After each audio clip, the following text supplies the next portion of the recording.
7 yaşında olan uşağı sübh namazına oyatmaq vacibdirmi? Əlbəttə ki. Vacib, yəni demək lazımdır.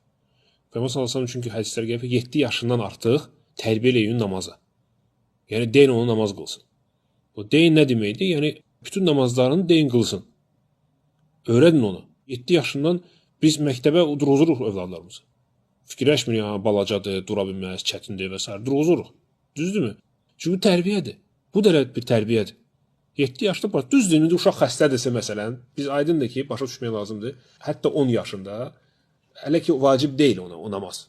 Biz bilirik bunu, şək yoxdur və Peyğəmbər sallallahu əleyhi və səlləm bunu deyəndə onu qeyd eləmək istəyirdi ki, tərbiyələndirin. Ona vacib deyil, lakin indidən tərbiyələndirin.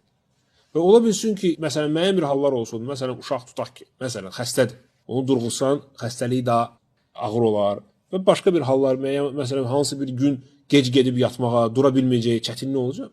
Belə hallarda hə, amma davamlı mən onu durğuzmayım sübhə ki, uşaq da elə, yox, düzgün deyil.